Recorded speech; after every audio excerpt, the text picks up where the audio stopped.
अस्सलाम वालेकुम स्टूडेंट्स हमारा आज का टॉपिक है laws of refraction of light.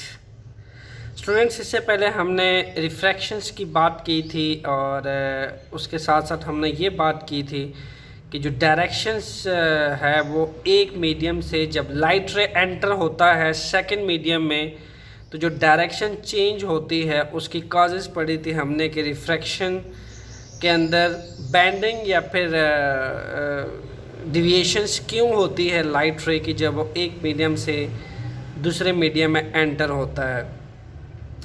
But students, आज का हमारा टॉपिक है laws of refraction of light, यानी हम कुछ लॉज पढ़ेंगे जिसके अकॉर्डिंग जो लाइट है जो रिफ्रैक्ट कर रही है, बैंड कर रही है, उन लॉज को obey करते हुए करती है। जिसमें से स्टूडेंट्स फर्स्ट लॉ है the incident ray, the refracted ray and the normal। Okay, सबसे पहले हम इंडिकेशंस कर लेते हैं अपने डायग्राम के अंदर। The incident ray, this one is the incident ray students. Exactly ये जो इंसिडेंट रे है ये आपके नॉर्मल के साथ एंगल ऑफ आई बना रहा है। ओके, फिर हमने क्या कहा, द रिफ्रैक्टेड रे। स्टूडेंट्स, ये वो रे है जो ग्लास के अंदर से रिफ्रैक्ट कर रही है। द रिफ्रैक्टेड रे, दिस वन, जिसके साथ में मार्कर की जो पेन है वो आपको शो करके दिखा रहा हूँ। The incident ray, the refracted रे एंड द नॉर्मल, ये नॉर्मल है students, this one is the normal. ये लाइन आप देख रहे हैं, this one is normal and the normal at the point of incidence. यहां देखिए students, this one is the point of incidence. ये वो ग्लास की बाउंड्री है, ये बाहर एयर मीडियम है, ये ग्लास मीडियम है। लाइट रे यहाँ एयर मीडियम से ग्लास मीडियम के अंदर एंटर हो रहा है और ये वो पॉइंट ऑफ इंसिडेंस है जिसके साथ एक नॉर्मल रे हमने बना रखी है। और नॉर्मल रे इस ग्लास रे के प्लेन सरफेस के परपेंडिकुलर है, 90 डिग्री पे है। तो आपके पास जो नॉर्मल रे होती है ये एक इमेजिनरी परपेंडिकुलर रे होती है जो हम एज्यूम करते हैं कि लाइट रे किसी लुमिनस ऑब्जेक्ट से जो फॉल करती है वो बहुत सारी लाइट रेज होती हैं बट किसी भी एंगल पे फॉल कर सकती है। बट हम एक इमेजिनरी परपेंडिकुलर रे एक बना लेते होते हैं जो इस प्लेन बाउंड्री के ऊपर फॉल करेगी and then straight pass out कर जाएगी परपेंडिकुलर नेचर होने की वजह से। सो स्टूडेंट्स, ये आपके पास है इंसिडेंट रे और आपके पास ये एंगल ऑफ आई है इंसिडेंट एंगल। ओके, इसको हम कहते हैं इंसिडेंट एंगल। सो ये जो इंसिडेंट एंगल है ये हमेशा जो है इंसिडेंट रे नॉर्मल के साथ जो है बनाती है और इसके साथ साथ जो रिफ्रैक्टेड रे है वो भी आपके पास जब बैंड करती है, अपनी डायरेक्शन चेंज करती है, वो भी आपके पास नॉर्मल के साथ ये रे बनाती है। Okay students, incident ray, refracted रे and this normal all lie in the same plane। look at that, ये मेरे पास एक प्लेन है, this one is the plane। मैं इस ग्लास की बाउंड्री को एक प्लेन कह देता हूँ students, this one is a plane।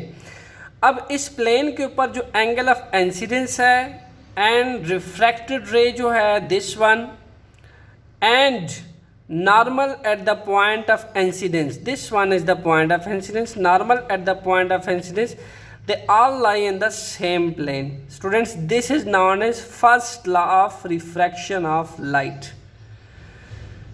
so एक और इंटरेस्टिंग इन्फॉर्मेशन इस लॉ के थ्रू पढ़ते हैं।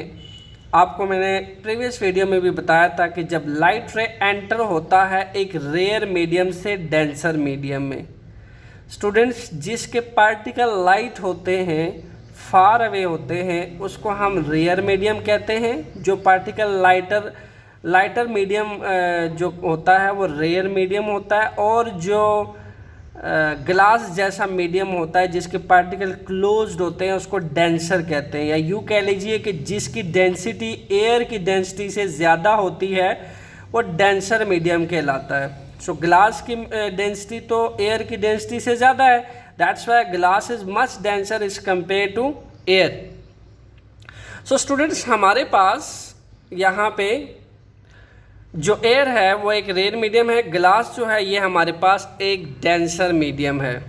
ओके, सो जब रेयर मीडियम से डेंसर मीडियम में लाइट एंटर करता है तो एंगल ऑफ इंसिडेंस यहाँ बड़ा है, एंगल ऑफ आई बड़ा है। जैसे वो ग्लास रे के अंदर एंटर होता है स्टूडेंट्स वो टुवर्ड्स द नॉर्मल डिविएट करता है और रिफ्रैक्टेड एंगल जो है वो आपके पास एंगल ऑफ आई से छोटा हो जाता है। ओके स्टूडेंट्स, एंगल ऑफ आई से वो छोटा हो जाता है। ये नहीं आपके पास फिर ये रूल है कि लाइट जैसे ही एक रेयर से डेंसर मीडियम में जाएगा तो वो बेंड्स कर जाएगा टुवर्ड्स द नॉर्मल। और सेकंड थिंग, जब लाइट रे ग्लास जैसे डेंसर मीडियम से एयर जैसे रेयर मीडियम में जाएगा तो फिर वो away from the normal deviate करेगा। तो यहाँ दो चीज़ें स्टडी कर लें। फर्स्ट केस के अंदर लाइट रे एंटर हो रहा था रेयर से डेंसर में, सेकंड केस के अंदर लाइट रे एंटर होगा डेंसर से रेयर में, डेंसर से रेयर में। ओके स्टूडेंट्स, तो जब लाइट रे रेयर से डेंसर में एंटर होता है इट बेंड्स टुवर्ड नॉर्मल, और जब लाइट रे डेंसर से रेयर में एंटर होता है it bends away from the normal. These two important points you should keep in mind. So this is all about the first law of refraction of light. Okay students, अब next video में हम second law of refraction of light की बात करेंगे। Stay tuned with me. Students, second law की बात करते हैं, refraction of light second law. ये क्या कहता है? ये कहता है the ratio of sine of angle of incidence to the sine of angle of refraction is constant for given pair of media. यानी हमारे पास जो रेशो है किस चीज़ का, एंगल ऑफ इंसिडेंस का, जिसकी अभी हमने बात की, एंगल ऑफ इंसिडेंस का अगर हम साइन ले लें और फिर एंगल ऑफ रिफ्रैक्शंस का भी हम साइन ले लें और इन दोनों की रेशो ले लें स्टूडेंट्स, तो हमारे पास इन दोनों को सॉल्व करके कांस्टेंट आएगा, that will be equal to some constant. Okay, so this is known as second law of refraction of light. इसकी थोड़ी सी हम बैकग्राउंड अप्रोच देख लेते हैं स्टूडेंट्स, जो second law of refraction of light है। स्टूडेंट्स, ये हमारे पास एक साइंटिस्ट था जिसको हम स्नेल कहते हैं। एक्चुअली स्नेल एक साइंटिस्ट का नाम है। 1621 में उसने ये लॉ हमें दिया, और इस लॉ के अकॉर्डिंग वो ये कहता है कि जो रेशो है आपके पास sine of angle of incidence का, okay, sine of angle of incidence का जो रेशो है ये, इसका अगर मैं साइन ले लूँ, इस एंगल ऑफ इंसिडेंस का अगर साइन ले लिया जाए जो इस नॉर्मल के साथ बन रहा है, इसका अगर साइन ले लिया जाए साइन ऑफ आई, और फिर यहाँ से जो रिफ्रैक्टेड एंगल बन रहा है नॉर्मल के साथ, इसका भी साइन ले लिया जाए, यानी sine i by sine r, that will be equal to some constant. तो ये जो लॉ हमें दिया ये स्नेल साइंटिस्ट था, that's why second law of refraction of light को स्टूडेंट्स हम स्नेल्स लॉ भी कहते हैं। Okay, this is also known as Snell's law because this law was presented by Snell scientist, तो हम इसको स्नेल्स लॉ के नाम से जानते हैं। स्टूडेंट्स, हमारे पास जो स्नेल्स लॉ है उसको फिर मज़ीद हम थोड़ा सा एक्सप्लोर करने की कोशिश करते हैं, डिटेल से समझने की कोशिश करते हैं। इसमें हमारे पास जो वैल्यू है, the value of sine i by sine r, जब लाइट पास करता है एयर से, लेट सपोज मैं ग्लास यहाँ रख लेता हूँ आपको समझाने के लिए। एयर से जब आपके पास लाइट रे एंटर होता है इस ग्लास के अंदर, एयर से जब एंटर होता है इस ग्लास के अंदर, तो जो एंगल ऑफ आई बनता है ना इस ग्लास बाउंड्री के साथ, वो साइन आई होता है। तो साइन आई जो है वो एयर में बनता है स्टूडेंट्स, और जो साइन आर है वो इस ग्लास के अंदर बनता है। इससे पहले डायग्राम में हमने बात की थी, मैं दोबारा से इसको प्लेस करता हूँ उसी डायग्राम में, कि जो साइन आई बनता है ना नॉर्मल के साथ, that will in air medium. Similarly जो रिफ्रैक्टेड एंगल है, ये वाला रिफ्रैक्टेड एंगल, ये आपके पास ग्लास के अंदर बनता है। तो जो the ratio of sine i in air to the sine r is constant. Actually इस कांस्टेंट को हम स्टूडेंट्स अदर वर्ड में रिफ्रैक्टिव इंडेक्स भी कहते हैं। किस चीज़ का रिफ्रैक्टिव इंडेक्स? इस ग्लास का रिफ्रैक्टिव इंडेक्स। इस ग्लास के अलावा कोई भी मटेरियल होगा, एनीवन, वो कोई भी मटेरियल हो सकता है, वो जो भी मटेरियल होगा स्टूडेंट्स, वो उस मटेरियल का रिफ्रैक्टिव इंडेक्स होगा। यानी जब हम उसकी रेशियो देखेंगे sine of i to the sine of r, कितना एंगल बेंड करेगा उस मीडियम के अंदर, कितना रिफ्रैक्टेड एंगल बेंड करेगा टुवर्ड्स द नॉर्मल और अवे फ्रॉम द नॉर्मल, ये तो उस मीडियम की डेंसिटी पे डिपेंड करता है। कितना डेंसर होगा उतना टुवर्ड्स द नॉर्मल बेंड करेगा। लेकिन इस एंगल की निस्बत कितनी बेंडिंग होगी, तो वो इसकी जो रेशो का कांस्टेंट हमारे पास आएगा, वो एक्चुअली उस मीडियम का, यानी इस मीडियम का रिफ्रैक्टिव इंडेक्स होगा। तो एक्चुअल में हम ये कह सकते हैं कि जो sine I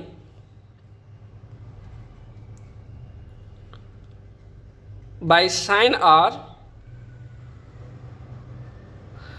that will be equal to constant, और स्टूडेंट्स इस कांस्टेंट को हम ये भी कहते हैं that is equal to n, and n यहाँ पे क्या है? n is equal to refractive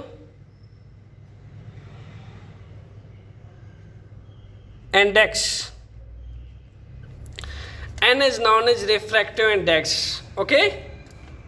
यानी अगर मुझे इस ग्लास का रिफ्रैक्टिव इंडेक्स पता करना है इस ग्लास का, तो मैं ये देखूंगा जो साइन आई बन रहा है हवा में, लाइट रे जो इस हवा में है, उसके बाद जो लाइट रे इसके अंदर एंटर होता है वो कितना बैंड करता है इसके अंदर जाके। तो इन दोनों की जो रेशो है वो मेरे पास किसी n वैल्यू के बराबर होगी, और वो n जो है students that is equal to refractive index. और ये जो रेशो हमें दी थी, ये एक स्नेल साइंटिस्ट था 1621, उसने हमें बताया कि ये इक्वल होता है किसी कांस्टेंट के, एंड ये जो कांस्टेंट है ये बाद में हमने कहा कि ये किसी स्मॉल n सिंबल से रिप्रेजेंट किया जा सकता है, that small n is the refractive index of that medium. यानी जिस मीडियम के लिहाज से हम एयर की रेशो लेंगे, एयर की रेशो जिस मीडियम के लिहाज से लेंगे, एयर बाय दिस मीडियम, तो वो आपके पास उस मीडियम का रिफ्रैक्टिव इंडेक्स कहलाएगा।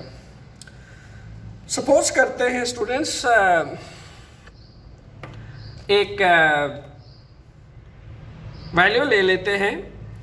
यहाँ पे आपको पता होना चाहिए जो साइन आई है that is sine of, students ये जो हमारे पास साइन आई है that is sine of angle of incidence in air, यानी ये साइन आई जो है ये sine of angle of incidence है जब लाइट रे हवा में होता है और जब इस ग्लास की बाउंड्री पे फॉल करता है। और साइन आर ये आपके पास sine of angle of refraction है जब लाइट रे ग्लास में एंटर हो चुका होता है स्टूडेंट्स, इन ग्लास। ये नहीं, हम फिर उस डायग्राम की तरफ वापस चले जाते हैं। लुक एट दैट, यानी मेरे पास जो साइन ऑफ आई है ये वाला आप देख सकते हैं, ये जब लाइट रे हवा में है और इस नॉर्मल के साथ जो बन रहा है वो आपके पास साइन ऑफ आई है, ओके, तो ये sine of i actually sine of angle of incidence है, that is in air. Similarly ये जो रिफ्रैक्टेड एंगल है, बेंडिंग एंगल है जो नॉर्मल के साथ बन रहा है, दैट इज इन ग्लास। इनकी रेशो जो है that is equal to some constant n, and this n is known as refractive index. अब हम एक एक्सपेरिमेंटल वैल्यू ले लेते हैं जिसे हमें ग्लास का जो है वो रिफ्रैक्टिव इंडेक्स पता करना है। स्टूडेंट्स, हमने सपोज किया कि जो एंगल ऑफ इंसिडेंस है, let's suppose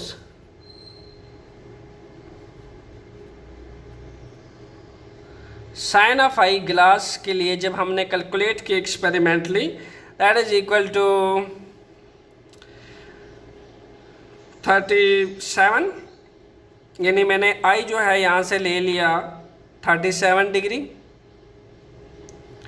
and sign 37 degree आ जाएगा आपके पास, एंड साइन आर जो है वो सपोज किया कि जो बेंडिंग एंगल था जब इसके अंदर गया दैट इज 24 डिग्री। ओके, ये इसको मैं कह सकता हूँ साइन 24।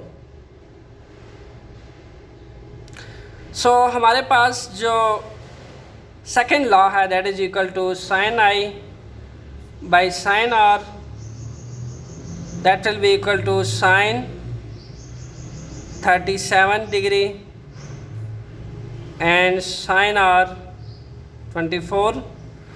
आई जो है 37 डिग्री था और आर जो है 24 डिग्री था। स्टूडेंट्स, हमारे पास जो इसका आंसर आएगा that will be equal to, और ये हमारे पास इक्वल है n के, that will be equal to 1.5, और यहाँ से n की वैल्यू हमारे पास आ गई है 1.5। अब 1.5 जो है स्टूडेंट्स ये क्या है एक्चुअली, ये इस ग्लास का रिफ्रैक्टिव इंडेक्स आया मेरे पास। तो मैं अगर इसको थोड़ा सा और अच्छा सा समराइज़ करूँ तो पता चलता है कि सपोज़ किया कि जो एंगल ऑफ आई बन रहा था that is equal to 37 degree, और जो एंगल ऑफ आर इसके अंदर बना है that is equal to 24 degree. क्योंकि छोटा एंगल है इसलिए नॉर्मल की तरफ ये ज़्यादा बैंड हुआ है स्टूडेंट्स। तो मैं इन दोनों की रेशियो लूँ तो वो आई है मेरे पास n इज इक्वल टू 1.5। सो ये 1.5 क्या बता रहा है, ये इस ग्लास का रिफ्रैक्टिव इंडेक्स है। ओके स्टूडेंट्स, तो रिफ्रैक्टिव इंडेक्स हमें एक्चुअल में क्या इन्फॉर्मेशन देता है, refractive index actually gives an indication of the light bending ability of that medium. Okay, तो हम इसको लिख लेते हैं, refractive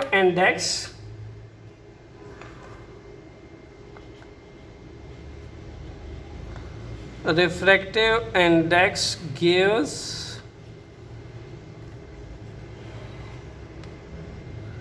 an indication, okay, gives an indication of the light bending of light bending ability of that medium।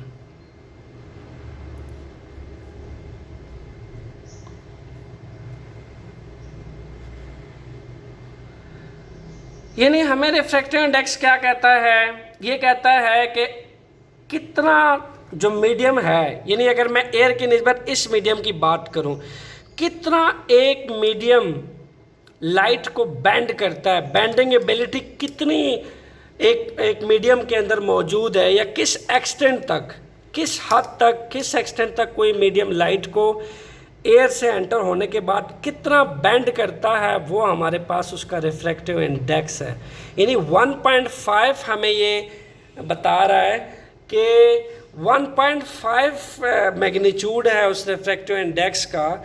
इतने times, इतने magnitude के साथ ये ग्लास लाइट रे को जब इसके अंदर फॉल करती है, इसके अंदर एंटर होती है, इसका बैंड करता है। ये मैग्नीट्यूड, ये कांस्टेंट हमें ये इन्फॉर्मेशन दे रहा है। ओके, यानी अगर मैं इसको डायग्राम के साथ देखूं तो आप देखें कि लाइट रे बता रहा है कि जब ये इस ग्लास के अंदर एंटर हुआ है तो 24 डिग्री पे लेट सपोज ये बेंड किया है टुवर्ड्स द नॉर्मल। तो ये जो इसकी बेंडिंग है, एबिलिटी है, तो हमारे पास 1.5 वैल्यू ये बता रहा है कि कितना कोई मीडियम कमिंग लाइट रेज को, एंटरिंग लाइट रे को बेंड कर सकता है, कितने एक्सटेंट तक वो बेंड कर सकता है, वो हमारे पास उसका रिफ्रैक्टिव इंडेक्स होता है। तो रिफ्रैक्टिव इंडेक्स एक्चुअल में हमें ये इन्फॉर्मेशन देता है। स्टूडेंट्स, इससे आगे हम बात करेंगे refractive index and speed of light की। तब तक के लिए stay tune in with me. Thanks.